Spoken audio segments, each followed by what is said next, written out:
Hello everybody, Skywarp34 here, and today I'm going to be showing you guys my brand new BurnTrap figurine. So, long story short, I just finished BurnTrap's head as a costume, so I have it as like a full-size mask and everything like that. But due to his character design, I wasn't sure if I should make it as a figurine or as a full cosplay for the rest of him. And I decided to go with a figurine for now, mainly just because I feel like it would be easier in the long run because it wouldn't take nearly as long. Plus, with a figurine, you can get a little bit more away with like a super thin kind of like holes and like gaps and stuff going through the character, if that makes sense. So that's what I went with. So we'll take a couple close looks at this guy and show you some comparisons. So real quick before we get into this up close look at BurnTrap's body here, I wanted to kind of show you guys what the base figurine looked like when I started. It looked something like this. Ta-da! So this is a Modibot. This is not a sponsored video, by the way, though I wish it was. But yeah, so this is a Modibot. It's essentially a superposable custom figurine thing that is like allowed to get customized and stuff like that.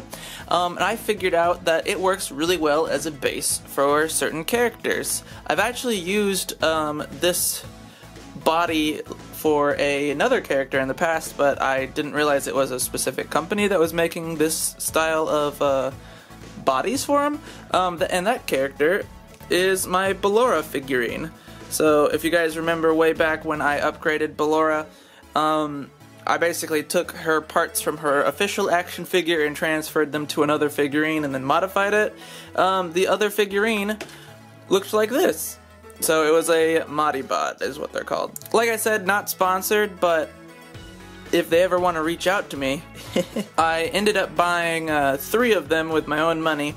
I bought a black one and 2 white ones, and my thought was I could use the black one as a base for BurnTrap, which I did, and then the 2 white ones I could either use for like DJ Music Man and like take them apart, or I could use them for the staff bots for the Pizzaplex, and I haven't quite decided what I'm going to do with them yet. Now, a thing I kind of figured out the hard way was when you're putting these guys together, you want to be extra careful to follow the little instruction card that is sent with them, mainly because the joint sections are a little bit fragile when you're first putting them together, so you want to make sure you snap them together right. Luckily though, with every order they send a bag of random extra parts, and I was able to make do with what I had to still be able to make BurnTrap here. Overall, besides that, once they're put together, they're a pretty solid figure, so you don't really have to worry about it breaking after that. Alright, with that plug aside, let's get into some details. Also, Modibot, feel free to reach out if you want to sponsor me for like, I don't know, YouTube videos and stuff. It'd be pretty cool. Alrighty, so here's a quick up close at his torso. As you can see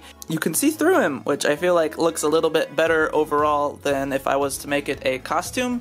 Like I said before though, I still might make a costume of this guy down the line, but for the time being I'm going to be using this action figure instead. So the front I think looks pretty good. You can see like metal pieces and wires and stuff. Instead of like a human corpse underneath his costume, he's just got like all of these like stringy bits of flesh going throughout the entire thing, so that's what I tried to remake with these red fleshy bits going all over him. Here is his back. As you can kind of see, he literally just looks like he's being held together by like brackets and stuff, and I feel like I was able to kind of translate that pretty well to this figurine here. Now with his hands, I basically had to make them completely myself. They are still posable. The hand part itself is like a solid piece, but it's got a ball joint right at the wrist here, so it's still able to be moved around at a pretty decent articulation, so he can do his pose where he puts his hand up on the TV, essentially like this. And he's also able to just kind of have his hands pointed down and still look very menacing with these very sharp fingernails and stuff like that. This was about as small scale as I can go, I think, and overall, I think it turned out pretty great. Here's a close-up at his head that I made for him. I actually took an extra head that I believe was Rockstar Freddy, because I ordered a Rockstar Freddy action figure and I turned that into my custom Lefty body, and I just had a leftover Rockstar Freddy head, and I took that apart and like hacked it to pieces and then turned it into this Springtrap or BurnTrap head. I think I did a pretty decent job at recreating the character in such small scale. Personally though, this head is only for display purposes. If and when I use this guy for like a music video or a horror short, I am going to be replacing his head in post using the mask. It'll hopefully look a little something like this mock-up I have right here, which I think personally looks 1,000 times better than this head, mainly because I think this head itself is a little bit too large for the body. But like I said, I just kind of wanted to have a custom head for him, so when I do display him, he's just not a headless body like the majority of my figures. So like I am saying, display purposes only, really. But here's the back of his head as well. And then last but not least are his legs. I'm actually quite happy with how these turned out. I didn't go for full accuracy on his legs, mainly just because of how small scale it was. He only technically has like 3 like metal rings on each leg, and they're kind of janky looking. Instead, I had a bunch of extra like large springs and stuff like that I was able to kind of wind around the leg joints and go with that instead. And I personally think the spring look looks way better than what it would have looked like with just like 3 rings chilling on his legs. Here's the back side of the legs as well. You can kind of see there's like gross fleshy bits, but also metal. And then he's got his 1 spring trap foot left and his 1 metal endoskeleton foot with fleshy bits on it left as well. And yeah, I think that's majority of the details on this guy.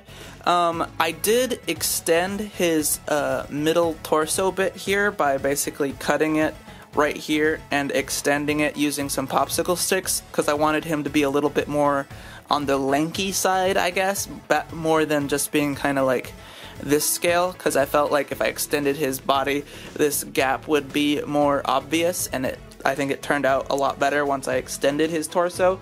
Other than that, he's basically just a regular Modbot figure. Here he is next to my custom Dreadbear.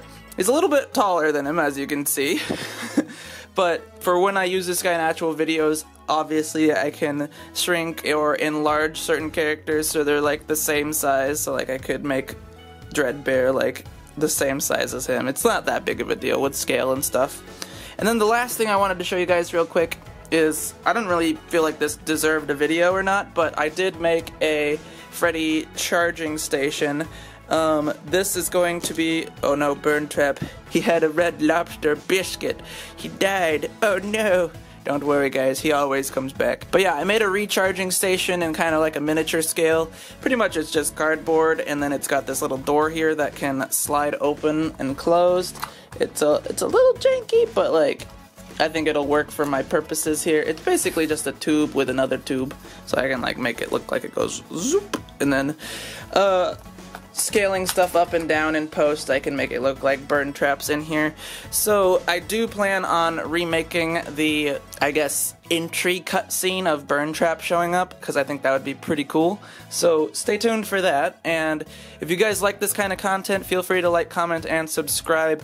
I've been putting a lot of work into stuff, and it just feels like my videos aren't getting as much views as they used to. So whatever you do, if you like, comment, or share, I appreciate it so much, and it really does help me out. So 1 like and share goes a long way. And with that much being said, guys, I think that's going to wrap up today's video on my custom BurnTrap figurine.